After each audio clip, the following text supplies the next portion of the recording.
Welcome back to Essential Dynamics. Yes, that's right. This is Reed McColm. I have returned to hijack Essential Dynamics podcast because I've been so, I don't know, what is the word? Oh, dissatisfied with my absence. It seems that Derek Hudson, guru of Essential Dynamics, needs someone to come in and say, I don't understand a word you're saying. So that's me, and that's my role. I'm Reed McColm. I'm back to hijack this podcast and to be your host through these crucial episodes. So I guess I should introduce Mr. Professor Captain Derek Hudson. Are you in the studio here, Derek? Reed, it's so great to have you back. And I must say thank you for bailing me out. Oh, I'm delighted because I have noticed that you've been able to navigate your way very well in the past 100 podcast episodes.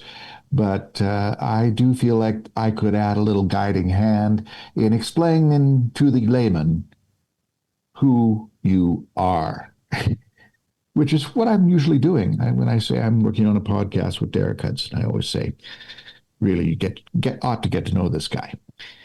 So, Derek, how have you been? Oh, well, I've been great. If you for faithful listeners will remember the last couple of podcasts, I talked about my adventures in the mountains, which was really fun.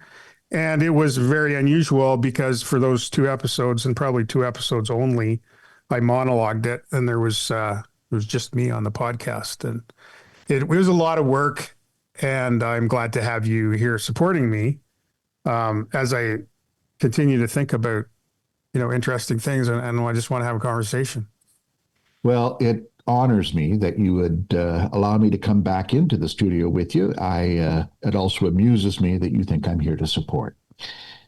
Well, we shall see. Well, absolutely, we shall see.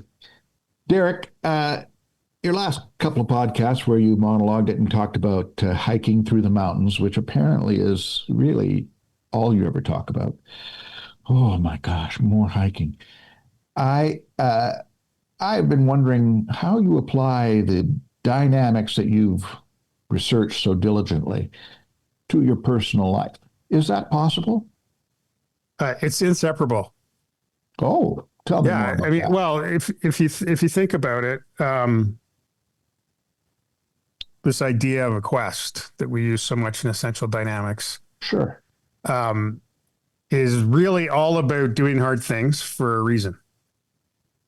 And we either do hard things for a reason, or hard things are thrust upon us. And so you can I think in a previous episode, we said, well, choose your hard. And so these principles completely apply. It was fun to kind of isolate it in the laboratory of a hike, where when we talk about people, path, and purpose, the purpose is the ridge. We can see it.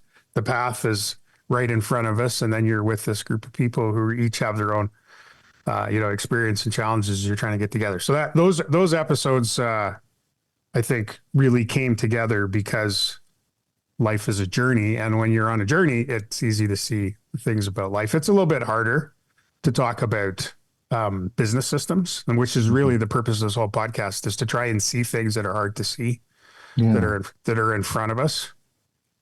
There is something that I want. I don't understand why, but the hike is probably the perfect metaphor for what you're trying to achieve. It makes it very relatable for me because you know how much I love hiking. Yep. And it makes it very understandable for anybody, because we all, in a sense, are on our own hike. I'm not sure whether our destinations meet, but I do find that a very, very useful overarching metaphor for me to understand the business that you're trying to describe. And I don't think there's anyone in business or in entertainment, or I don't think there's anyone who can't relate to the idea of putting one foot in front of the other and following your path or creating one. Yeah. So today, can we talk about sort of an aspect of the journey which I've come to learn about? I think we should. That's really compelling. Like we've been talking. I think what we really boil down to is, for me, I need to understand the difference between Crux and Climax in the things that you are relating to me. I use those words. I know what they mean, especially in writing, in fiction, in entertainment. When I'm writing a play or a screenplay, there's a moment where the, if I may, the protagonist has to make is at his lowest moment and has to make a decision to continue on a hard path or to give up. And it's not always that crystal clear, but that's pretty much unanimous through film and literature. And then Climax is what we're staying in our seats for. That's what we want to see because we're trying to see the resolution of the conflict. Now, am I coming close to understanding what? Sure. No, it's exactly right. And literature is a great place to find these things. And then I think maybe in our next episode, we'll talk about application to business. But let me just set it up with essential dynamics, because essential dynamics, first of all, sets out this idea that we are doing something hard and meaningful. So we'll call that the quest. Oh. And there's three elements. There's this purpose that we're trying to achieve, and there's this journey that we take. And there's, we're with some band of misfits, some people that we pick up along the way. And so that's the purpose, path, and people of essential dynamics. And as we've said so many times, each of those has these different dynamic tensions. And so on the purpose side, it's not as simple, usually, because we have conflicting purposes. And so the way I kind of was reintroduced to thinking about the crux is that the protagonist, sometimes the choice is between quitting and going on, but often the choice is trickier than that. Yeah. I did simplify it. I'm sorry. Yeah, no, that's fine. So when we think about those great moments in literature where we know that was the moment of truth, it's not very hard sometimes to say, okay, well then what was purpose X and what was purpose Y? And then how were they resolved? Because the whole point of purpose X and purpose Y is that we actually need to accomplish both. All right.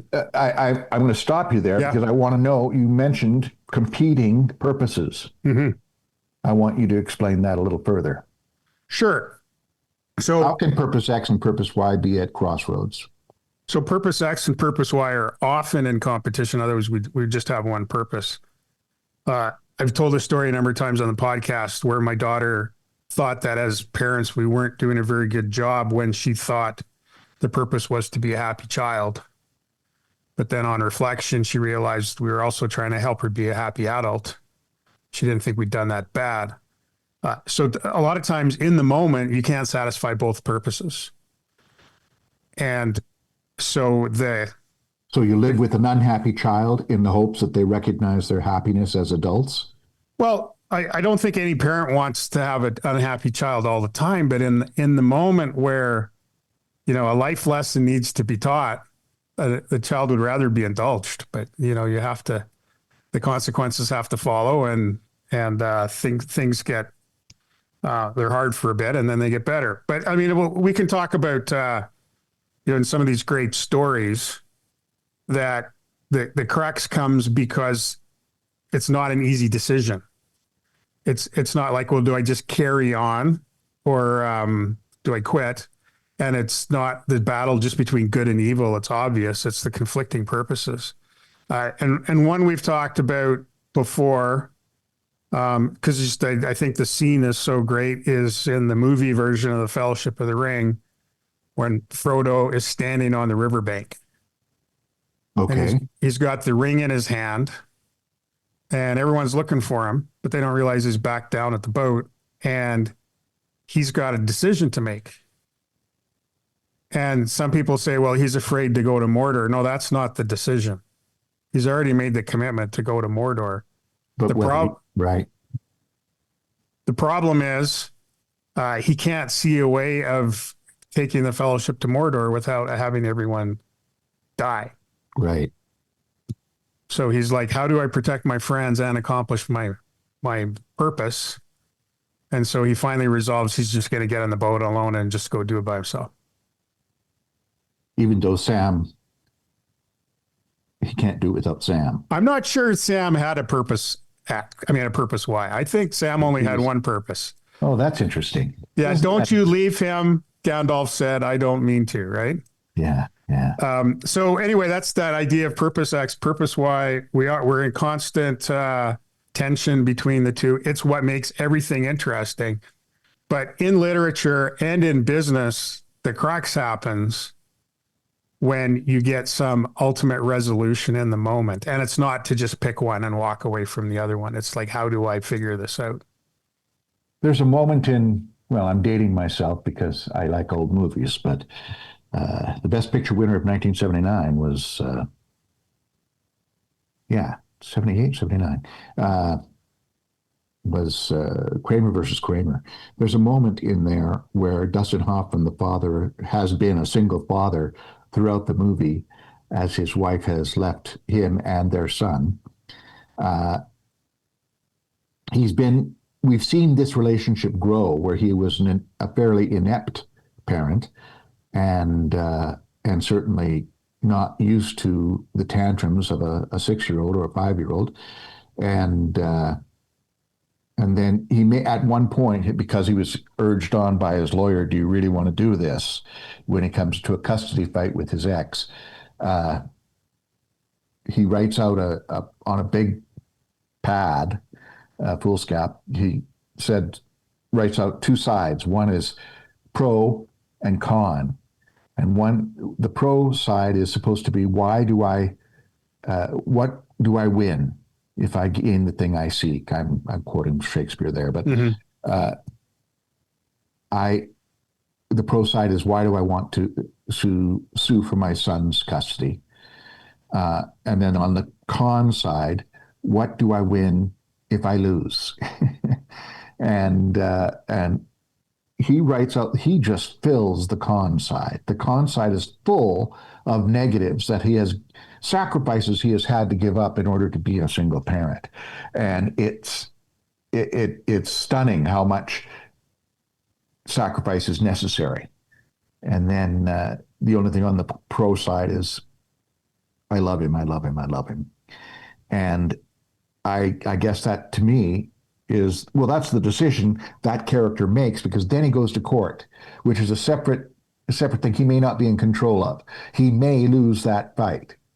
And in fact, as the court case goes on, our loyalties are divided as well, because we also get to see the mother's point of view and her desire to have him as in custody.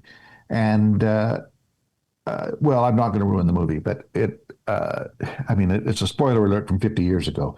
But so Reed, I don't think I ever saw the whole movie, but let me just highlight the one point. So the crux for Dustin Hoffman's character is making that decision. Absolutely.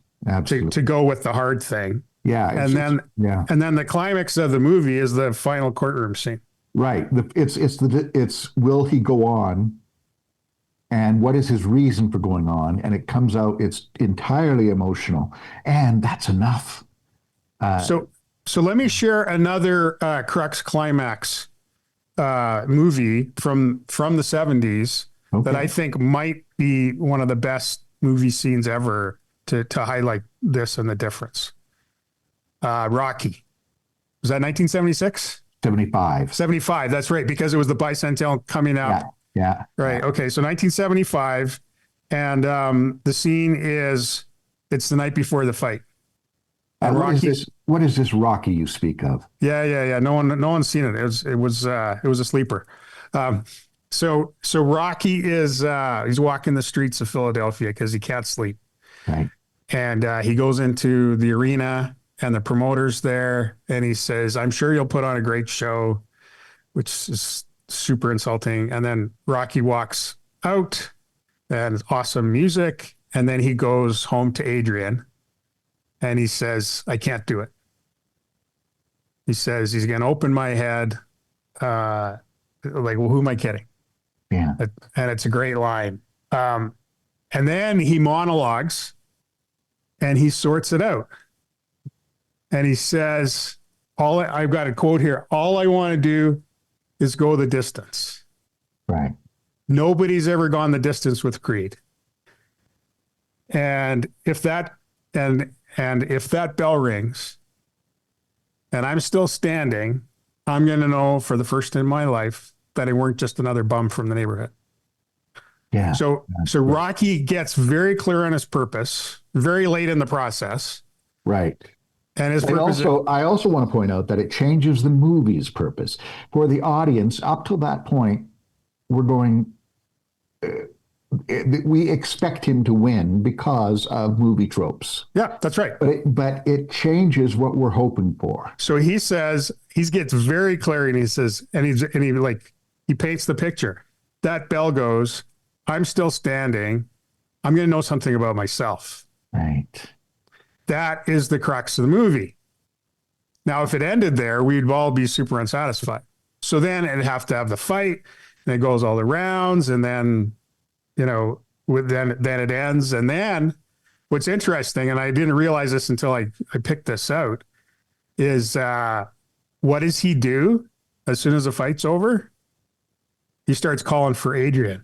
Right. Yo, Adrian. Because she's the one who knows what his purpose was. Right. So the crux is the inner victory, the moment of truth that the person, when they resolve the conflict, and then that puts them out into the battlefield. Yeah. And then the climax happens. In the Lord of the Rings, the climax is like 18 hours of film away. That was 676, not 75. Yeah, you're right. Yeah. And in Rocky, it just is a natural flow. The next morning he gets up, it's the fight, and the climax is the climax. It gets replayed all the time. But the really interesting part of the movie was the crux. Yeah. Yeah. Because it also changed the movie. It changed. I think I can't stress how important it was that it changed the parameters of our expectations. So as I've been studying this, I've found example after example after example of the separation of the crux and the climax. And there's just one other quote that I want to share before we get onto other stuff and forget. And this is one of the first times I saw this. It's in The Hobbit. Okay. And it's the book. And this is Bilbo in the tunnel in the Lonely Mountain. And the dragon's there in Smog. And the smog is in the cave in the mountain. And Tolkien writes, it was at this point that Bilbo stopped. Going on from there was the bravest thing he ever did. The tremendous things that happened afterwards were as nothing compared to it. He fought the real battle in the tunnel alone before he ever saw the vast danger that lay in wait. Doesn't that sound messianic? So that's the crux. Yeah. And Bilbo, he was the timid hobbit. He didn't like adventure. He decided to step in, and then everything happened after that. And the climax of the book is actually chapters after that. Mm-hmm. So that's actually there's one more that I want to talk about, and that. Yeah. You're really supporting yourself here. What's the other example here? The other example, there's actually probably 3 or 4 of these because of the long book, but in Les Miserables, I've read Les Miserables. Yeah.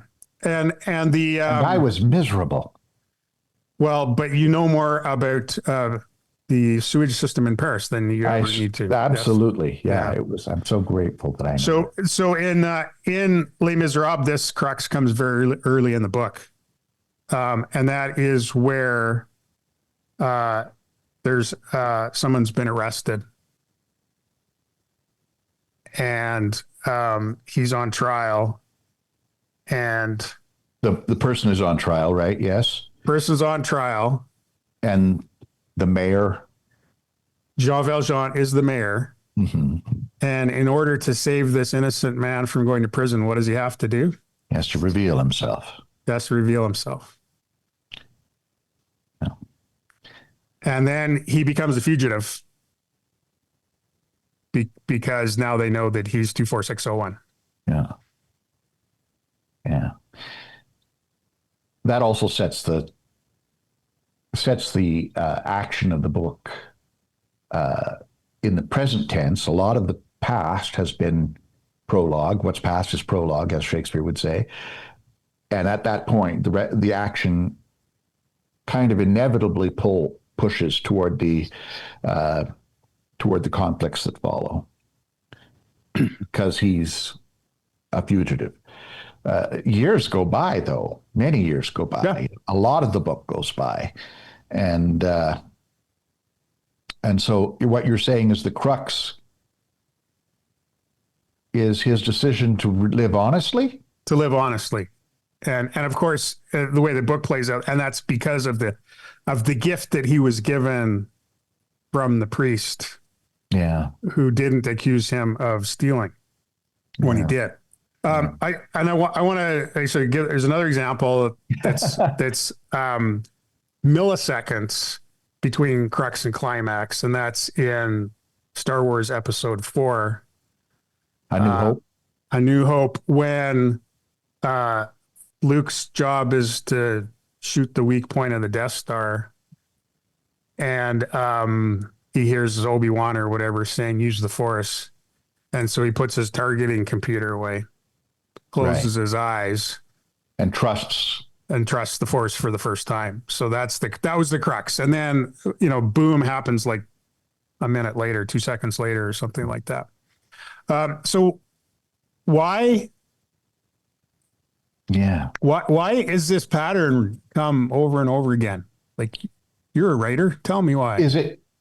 Is it necessary for the two, for purpose X and purpose Y, and both of them are on a path, but it can't be a parallel path? Is it necessary for them to cross at some point and create a spark like people are so easily able to do when they're stealing a truck in the movies, is go in and push two wires together? So, and we'll get to this more in the next episode, but we all live in unresolved tension. Okay, say that again. We all live in unresolved tension.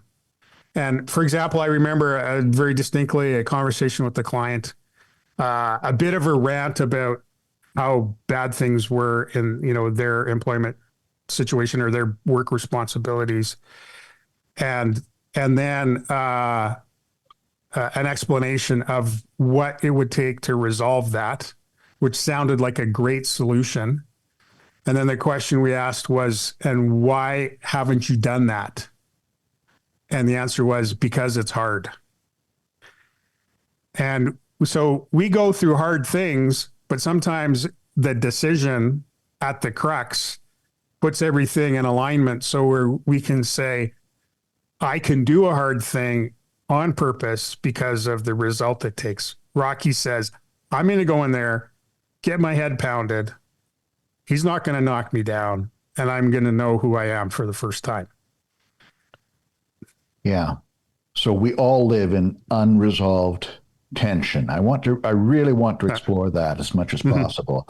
I'm really taken with that term that you have just expressed, and that's pretty great. I'm reminded of regardless of your politics, I'm reminded of John F. Kennedy's talking about going to the moon, and saying, "We do not choose this because it is easy. Yeah. We choose to do these things because they are hard." And he That's was challenging the nation to go to the moon by the end of that decade, which he thought was possible, which at that time when he was speaking was not, and it he wouldn't live to see it, not knowing that he wouldn't. But still, that's he he inspired a nation with those words. We choose to do these things because they are hard. well, and the genius of that, if you think about it, sort of historically, is it wasn't a war. I mean, there was the Cold War, but in terms of like tremendous progress was made through World War II because of necessity. Yeah. But this was a more benign challenge that was accepted. And the tension is, there's a thing we're trying to do. And then there's limitations in the way or their competing purposes. And when we get to resolution of them, that's when we see personal growth. I have seen people, people close to me have told me these stories where they've been mired in unhealthy practice. Let's probably an addiction, and then they come out of it. And I remember a few conversations where I say, like what happened? And they said, I made a decision. And then push through. And then, yeah. But the crux was, I like the relief that this practice gives me. And I want this peace in my life. And the one takes away from the other. And I made a decision. And then, and I stumbled and fell and I got up again and I made a decision. And so I think that the crux in literature, good authors present these dilemmas to people. And they're way more interesting than just like fighting evil. Like the battle that Bilbo fights with himself is more interesting than, slaying the dragon. Not that Bilbo was the guy that does that. And so if I think about, just maybe I can recap this then, essential dynamics sets out this pattern. We can use it to look at all kinds of things. One of the things that I learned, not at the beginning, as I worked through this, is this idea that there is a crux and that it is inside and it's unseen and it's the inner tension that gets resolved. And then that gives the protagonist the capacity to do the thing that everybody sees, which we call the climax. And I think maybe one of the challenges that we have in our society today is we want the climax without the inner resolve, the character building steps of finding out who you are and what is really important, and then moving, and then you have the strength to move to a climax. Sometimes that integrity that is necessary takes years to develop. When you're called upon to make that decision, sometimes you're not even capable of what your decision may be. Like I could decide to be the president of the United States, but I'm Canadian. And so I've got a pretty major obstacle there, plus the fact that I'm obnoxious and disliked. And doesn't stop everyone, Reed. That doesn't stop everyone. Okay, but let's go back to that for a second. I can't remember the quotation, man. I should look this one up, but it's in the crux moment. The character is revealed. Sure. I have another example. We should close, but there are just so many of them. Huckleberry Finn. Okay. He's been on the river trip with Injun Joe. Right. No, not Injun Joe. That was Tom Sawyer. With Jim, the slave, the runaway slave. Right, and Jim has been captured. And Huck can do something about it, or he can rat him out, which he thinks is the right thing to do because of the times. Yes, and he writes the letter with the evidence or whatever. Yeah, and then what does he do? He says, all right, I'll go to hell, because he decides to help Jim. He tears the letter up, and so that's the character. And he thinks this is maybe the example of real integrity. Is he thinks the consequences are eternal, Yeah. but he can't deny his humanity and friendship with Jim. Which is terribly important in the sense that he has to come to that realization that that is right, despite what society is telling him. Right, right. So real integrity, that's the crux. And then what happens after that, there's a climax. But so anyway, it's just around us. You can't, if you haven't thought about this before, to our listeners, now you can't watch a Disney movie or read a novel, even a sports one, without Especially a sportsman. about figuring out the crux and the climax. So I think it's fantastic. I couldn't find this explained this way out there in available writing, so I thought I'd introduce this concept. What do you think, Reed? Well, I think it's been a very exciting time, and I'm glad I made the decision to come back and pull it out of you. Mm-hmm. I feel like I've been instrumental in your crux. So let's see how it comes to climax. Oh, Captain, my Captain, General Hudson, Admiral Hudson, Guru Hudson, Professor Hudson, Counselor, I am very grateful for your wisdom and your willingness to share. That was exciting. Do you mind if I stick around for a little while? I'm going to. Let's do this again, buddy. Because I'd like to hear how it resolves. And I just want to say to everybody, we all live in unresolved tension. Will Reed be back, or will Reed again take his absence? You just don't know until you tune in again to Essential Dynamics. I'm Reed McColm in the studio. Derek Hudson is also in a different studio. Thank you, Derek, for a lovely conversation. Everybody, by all means, and ever, consider your quest.